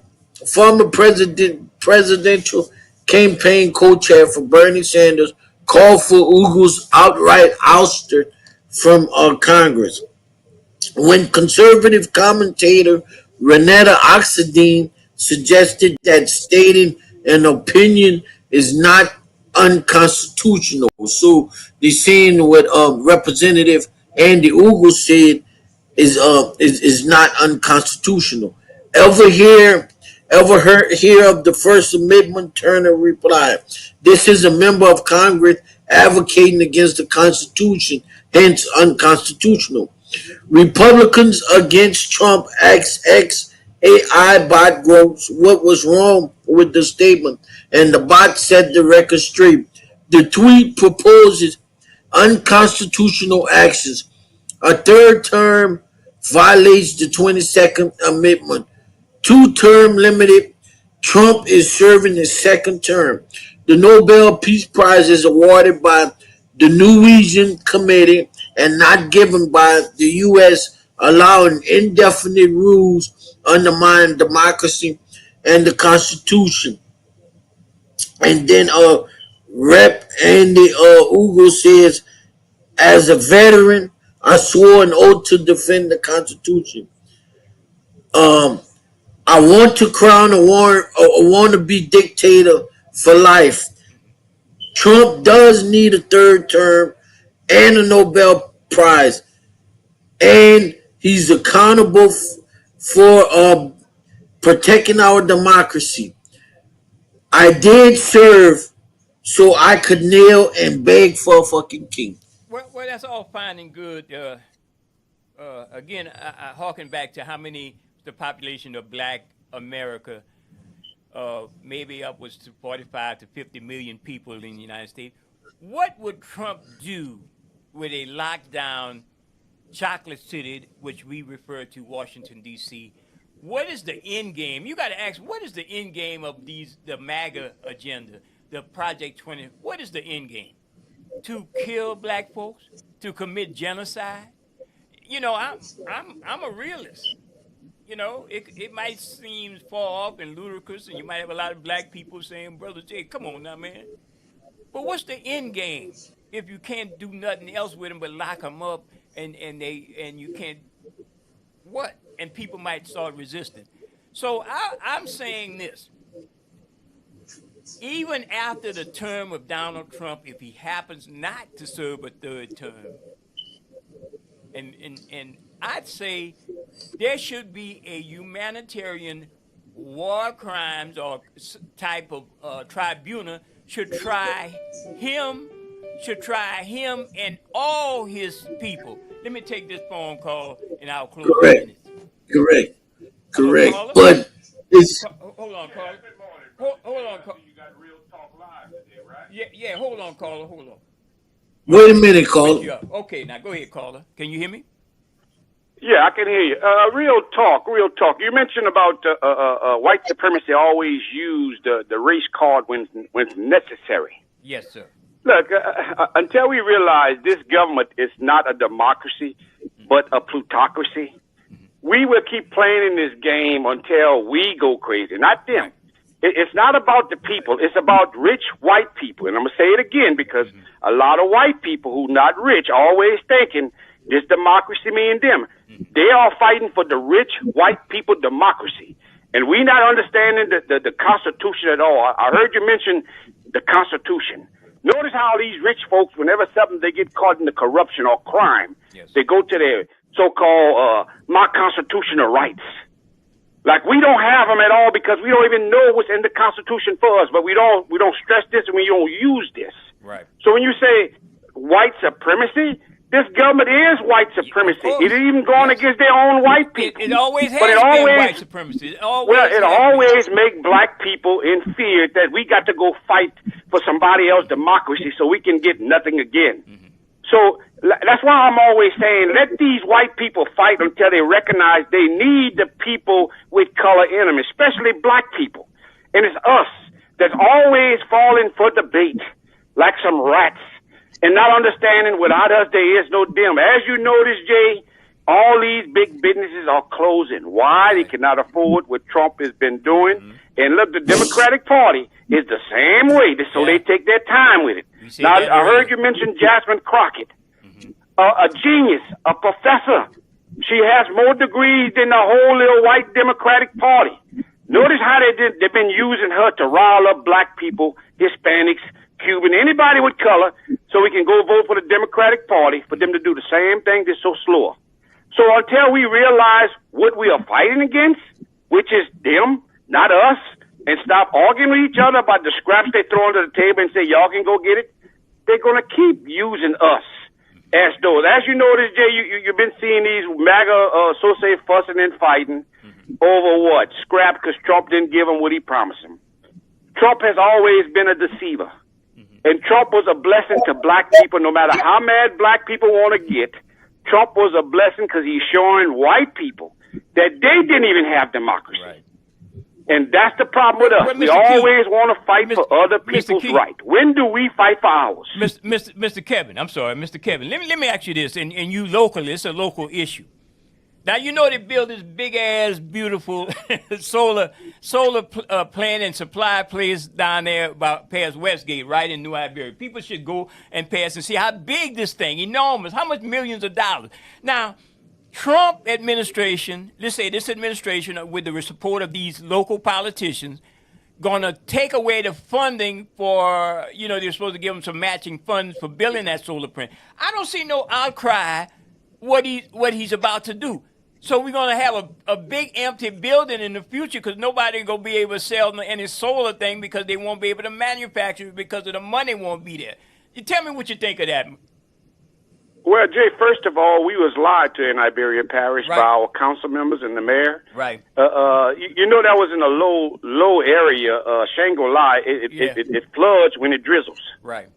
You saw how they built their mansion solar one tower right there and made sure they elevated to make sure that community get flood and out. even build those retention ponds and drainage stuff. You saw that?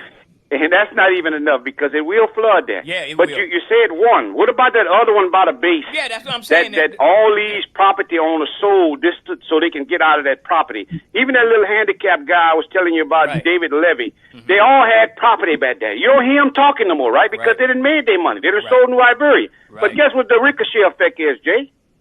What's that? These companies come into these little towns, and within another year or two, they're going to be suing New Iberia because they got to have a sport complex. They got to have everything that they agreed on, even though they're getting tax-free now. And they're going to see how many people they really did hire. Probably about 20 people. But they always use job creators. They're not creating jobs. They're creating debt for town.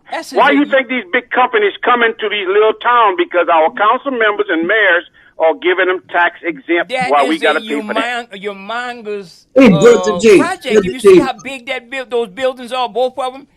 I mean, come on now. How many millions of dollars it took to build that? Now, and you don't hear not one peep from the city council, black councilman, white councilman, the MAGA, Jeff Landry from this area. That's a big loss. Somebody made a lot of money, and people are very parish. The taxpayers probably going to have to pay for all of that. Hey, Brother Jay, we will pay for it. As you noticed, our electric building went up. All our property tax is going to go up, even though our property value is going down. Right. So we, as people who got common sense to these so-called nonsensical council members who doing it for them and their family, we got to expose them. But you see, we won't do that because we feel these people are doing it for us. Politics is about business. Their business is about politics. Their business is to make the people believe that they can leech off of us and live off of us while they get the wealth. Mr. Kevin, Mr. Keith, you got a question? I want to respond to some of the things you said. Okay, go ahead. Can you hear him? Yeah, I'm listening. Okay. First of all, with the renewable energy, the green energy, that's good. We got to. It's for people like in St. James, Cancer Alley. That's the fight. That's the fight we got to fight against the administration and the federal government. If you pay taxes into the United States system, if you work for any government building, or if you just working, if you work, we gotta fight. We gotta fight in it.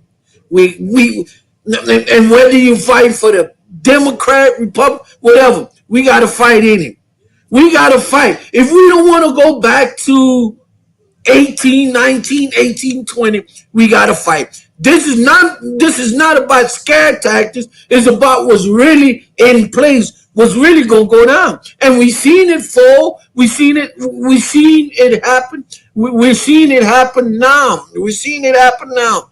Like in DC. They're not targeting white people. They targeting blacks. They targeting African Americans in DC. So before we tell our people we can't fight for this and that, we need to make sure we're not involving ourselves in the government. Whether you have a driver's license, whether you work it, if we don't need to be involved in all that, well, we don't need to work in the United States. We don't need to own a driver's license. We don't need to own none of that, and create our own system. If that's what we're gonna do, we're gonna give up everything we got and create our own system. If you're saying that we shouldn't have to fight for that, or we shouldn't have Mr. to. Falk, All right. You're exactly right.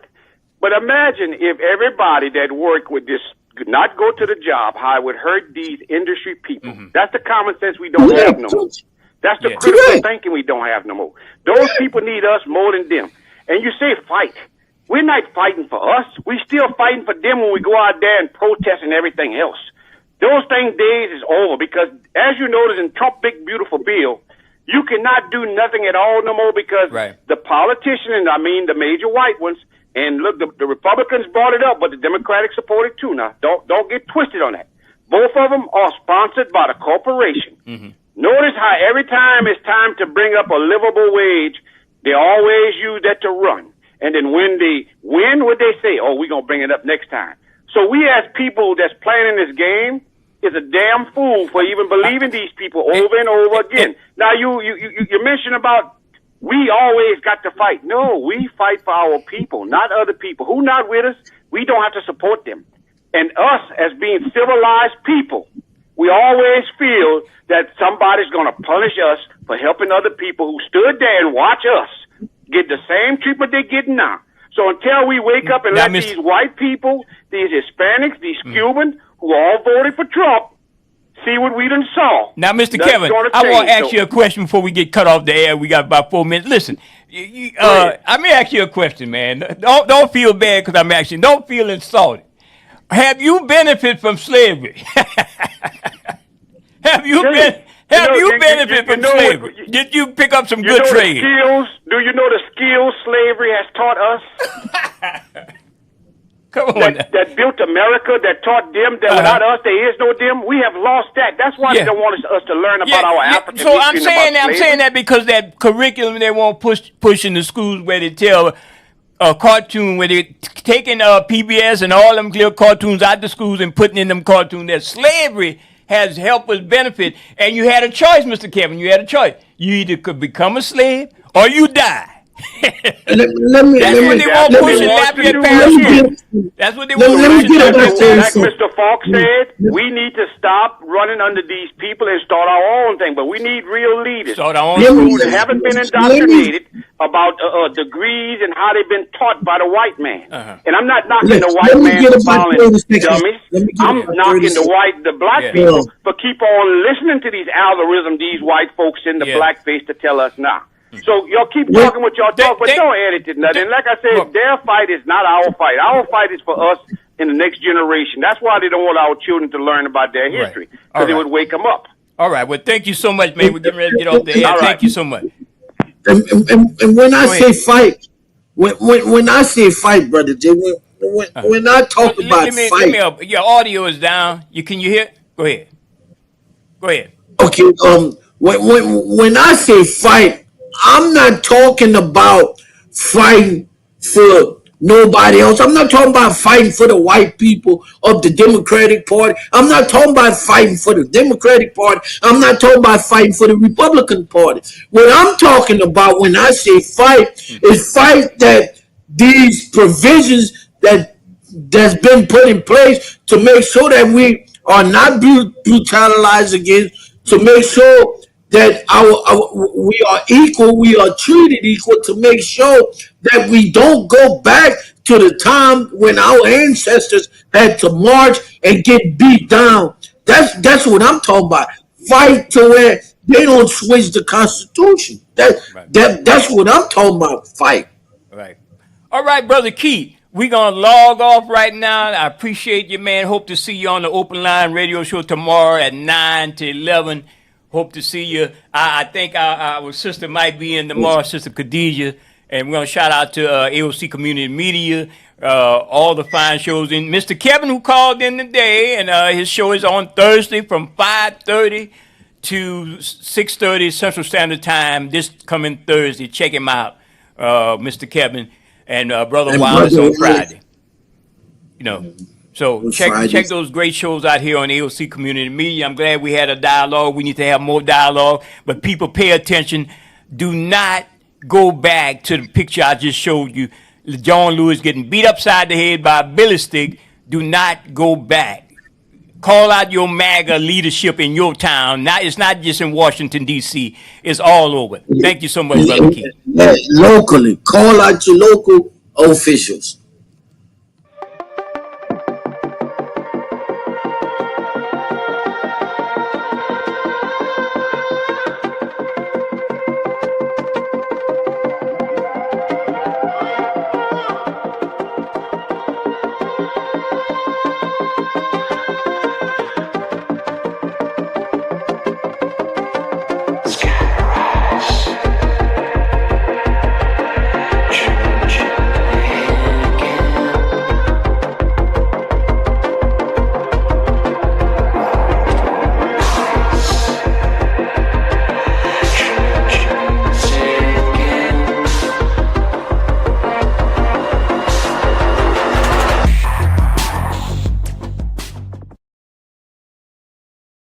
All right, Brother Keith, I'm getting off.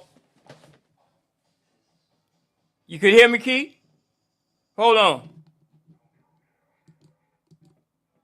Brother Keith, you still on?